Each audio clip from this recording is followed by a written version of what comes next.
Hello, you magical mathematicians. Let's go through today's notes. I will start by saying we are doing a readiness standard, 8.5G. That's what the R stands for, readiness. So this is kind of a big deal when it comes to the STAR, and by that I just mean they're going to ask it more than once. So we should solidify this concept. And I will also say that it is easy. I know, I say that a lot, and I'm going to keep saying it because I do feel like you guys tend to overthink math. But this really is easy. So 8.5G reads, identify functions using sets of ordered pairs, tables, mappings, and graphs. So basically, all we're going to do is decide if a given representation is my all-encompassing word for order pairs, tables, maps, and graphs. It's just all of it in one. Decide if a given representation is a function, which we're going to talk about what functions are, based on x values.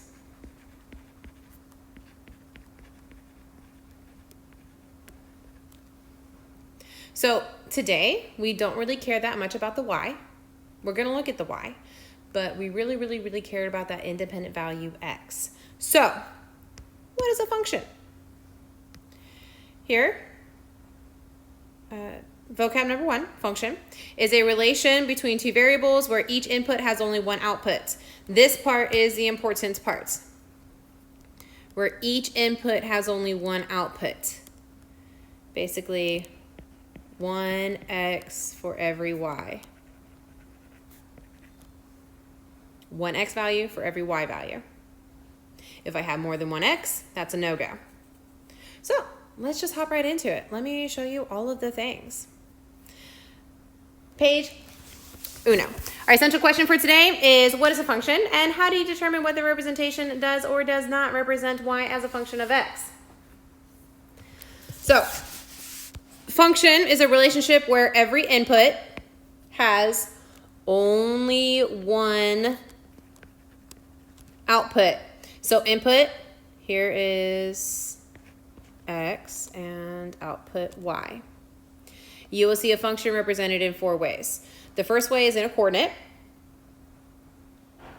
That's a graph, so let's put that to the side so we know that coordinates are graphs. If the x-coordinate does not repeat, then it is a function. Meaning, like here is 1, 3, 9, and 0. I don't have any dupes, so I know that is a function. If the x-coordinate repeats, then it is not a function. So here I have 2, 5, -10, and 5. So since these two are the same, it does not work, not a function. Okay, easy peasy. Next, tables. If the x-coordinate does not repeat, you're going to see a trend here, then it's a function.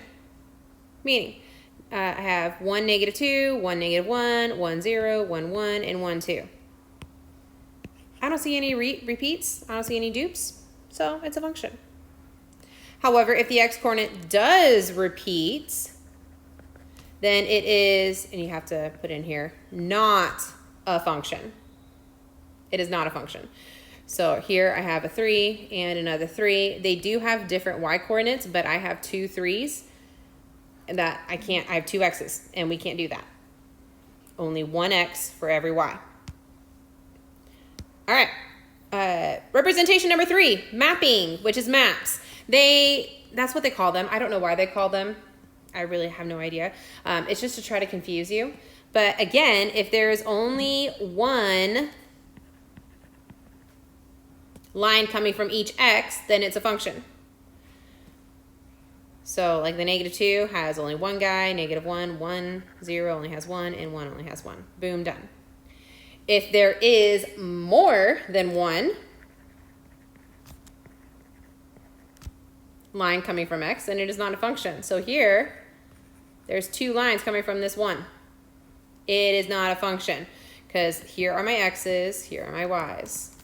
So this shows me that this would be 1, 4 and 1, 5.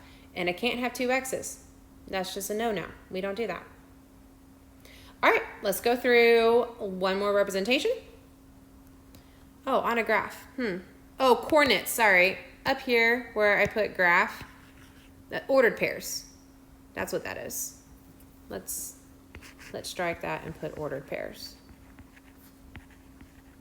Sorry, guys. Because now we're going to get into graphs. Okay, the vertical line test and the pencil test, they're the same thing.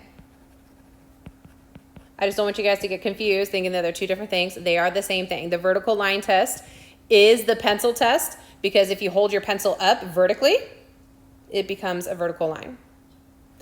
So we'll show you this in the classroom, but basically all you're doing is holding up the vertical line using your pencil to go across the graph to see if there's any duplications.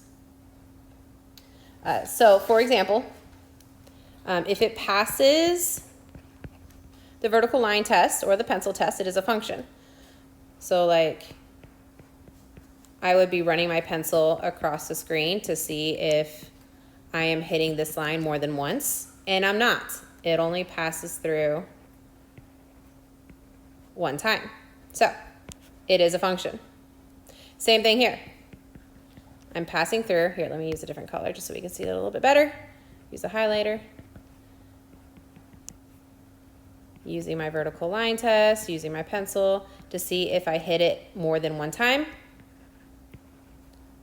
on any one line, and I don't. So it's a function. The opposite of that, to show you examples of not functions, if it does not pass the vertical line or pencil test, it is not a function. Meaning, like here I go through my vertical lines. I'm hitting it twice in 1 line.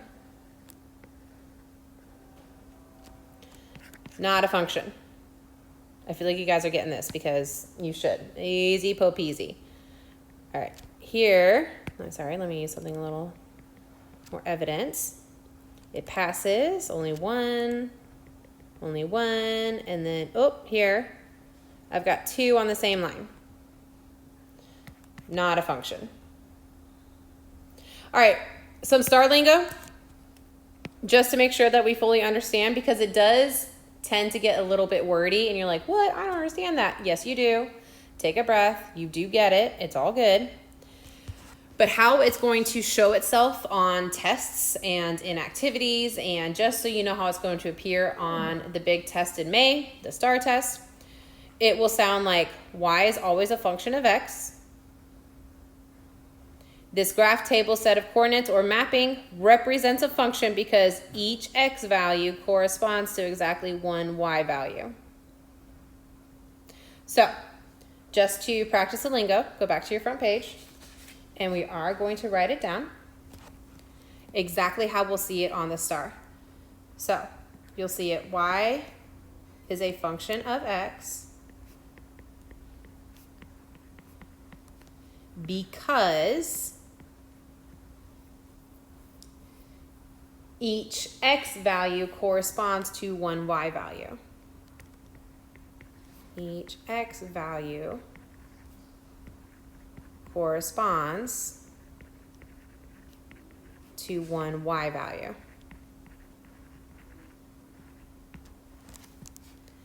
And this is the fancy way of saying everything that we just did today. But guys, really, 1x. If you have more than 1x, the answer is no. Oh, let me show you on the graph. Here, let's go back to this real quick. Let's go back to this. I meant to do this. Let me do it on this guy. So let's zoom in, and yes, actually do this. I'm going to pull off these ordered pairs just to show you guys. So like this would be 2, 4, whereas this one is 2, -1, right? And if you see, I have 2 2's. I have 2 x values. Same thing up here. Like if I pulled off these ordered pairs that are here, it would show you that I have two x values, two of the same x value, and we just cannot have that. So we are going to practice pulling off the ordered pairs, just to make sure we fully understand this, which I'm sure we do because we're awesome and we know this. All right, I am going to stop talking. I'm going to say that that is the end of our lesson. For every x value, there is one y value. For every y value, there's only one x value. That's what I meant to say. There's only one x, guys. Only one x. You can have multiple y's. You can have multiple y's. You cannot have multiple x's.